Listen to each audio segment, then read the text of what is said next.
اور بات مکمل ہے۔ ایک عالم دین جنہوں نے پاکستان کی سرزمین پر پڑھا اور وہاں سے پڑھ کر فلسطین پہنچے، وہ عالم دین تھے، ان کے ساتھ کیا کچھ گزرا، اور نتیجے میں اب جب وہ حالات سے دوچار ہیں تو انہوں نے خط لکھا ہے، وہ خط عالم اسلام کے نام ہے۔ ایک ایک لفظ اس کا آپ کے دل کی دنیا پہ دستک دے گا، توجہ سے سماعت کریں۔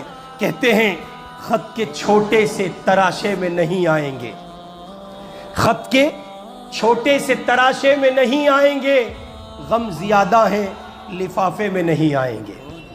آگے کہتے ہیں سلامتی ہو تم پر اے دوست، امید کرتا ہوں تم خیر و عافیت سے ہوں گے، دن رات خدا کی نعمتوں کا لطف لے رہے ہوں گے۔ سردی آنے والی ہے تو لحاف اور گرم کپڑے الماریوں سے اتار لینا تاکہ ٹھنڈی ہوائیں تمہاری صحت پر اثر انداز نہ ہو، مخملی چادریں بچھا لینا کہ تمہارے پاؤں ٹھنڈی زمین کے عادی نہیں ہیں۔ آگے لکھتے ہیں تمہاری تسلی کے لیے لکھ رہا ہوں، ہم سب بخیر و عافیت ہیں، بس کل رات برابر والی عمارت پر میزائل آ گرا جس کی وجہ سے عمارت مسمار ہو گئی، ملبے تلے دفن لاشوں کو نکالنے کی کوششیں جاری ہیں، بارود کے کچھ ذرات آنکھ میں لگنے کی وجہ سے میری ماں کی آنکھوں کی بینائی جا چکی ہے۔ آگے کہتے ہیں بھاری ستون کندھے پر گرنے سے میرا ایک بازو تن سے جدا ہو گیا، دوسرے ہاتھ سے تمہارے نام یہ خط لکھ رہا ہوں۔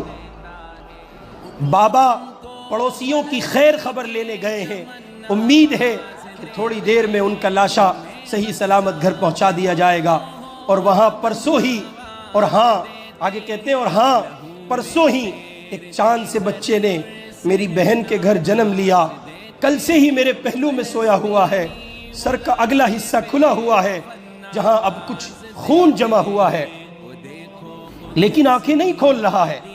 سوچا تھا جب بولنے لگے گا تو پہلے میرا نام پکارے گا، لیکن ابھی تو صحیح سے رونا بھی نہیں سیکھا تھا کہ سو گیا۔ خیر اٹھ جائے گا، ابھی نہیں، جب اسرافیل سور پھونکیں گے۔ آگے کہتے ہیں سوچ رہا تھا ماجی کو ہسپتال لے کر جاؤں، لیکن خبر آئی ہے ہسپتال میزائل کے گرنے کی وجہ سے تباہ ہو گیا اور 800 روحیں جسم کی قید سے آزاد ہو چکی ہیں۔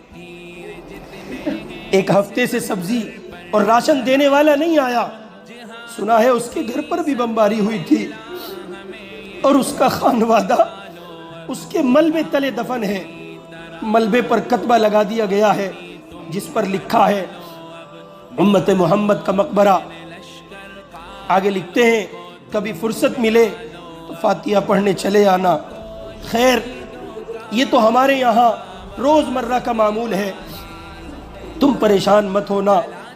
اور سنا ہے تم تفسیر قرآن اور احادیث پڑھتے ہو، ایک حدیث ہے جس میں حضور نے فرمایا المؤمن کا جسد واحد، پوری امت ایک جسم کی مانند ہے۔ خط کے جواب میں اس کی تشریح ضرور لکھ دینا۔ دعا ہے کہ تم امن و سلامتی کے ساتھ رہو۔ آگے لکھتے ہیں اچھا سنو، باہر ہیلی کاپٹر کی آوازیں آ رہی ہیں، شاید اب ہمارے گھر کے گرنے کی باری ہے، زندہ رہا تو تمہارے جواب کا منتظر رہوں گا، اور اگر مر گیا تو میدان حشر میں تم سے جواب مانگوں گا۔ اہل اسلام کو میرا بہت سارا پیار۔ خط من جانب آل غزہ، لاشوں کا شہر۔ اپنے من کی دنیا میں دیکھیے، آنکھیں کھولیے، بصیرت کی دنیا میں جائیے، چشم تصور سے سفر کیجئے۔ یہ سب کچھ آپ کے گھر میں ہوا ہوتا تو آپ پر کیا بیتتی؟ آپ نے اپنوں کے لاشیں نہیں اٹھائے، آپ نے پیدر پہ جنازے نہیں اٹھائے۔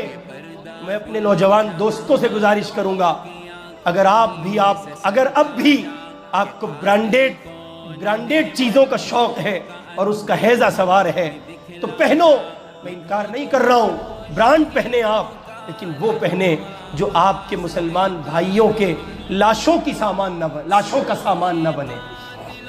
وہ چیزیں استعمال کریں اور دیکھیں، سوچیں، جب آپ کسی مشروب کو پی رہے ہیں تو کہیں ایسا نہ ہو کہ آپ حقیقت میں کسی فلسطینی کا خون پی رہے ہیں۔ اللہ رب العزت والجلال مجھے اور آپ کو ان معصوم فلسطینیوں کی حمایت، ان کی محبت، ان کی اعانت کے لیے قبول فرمائے اور ان کی پریشانیوں کا خاتمہ فرمائے۔ ان کے شہداء کو اللہ تعالیٰ قرب کے اعلیٰ درجات نصیب فرمائے اور ان کے زخمیوں کو، بیماروں کو اللہ پاک کامل شفا نصیب فرمائے۔ وآخر دعوانا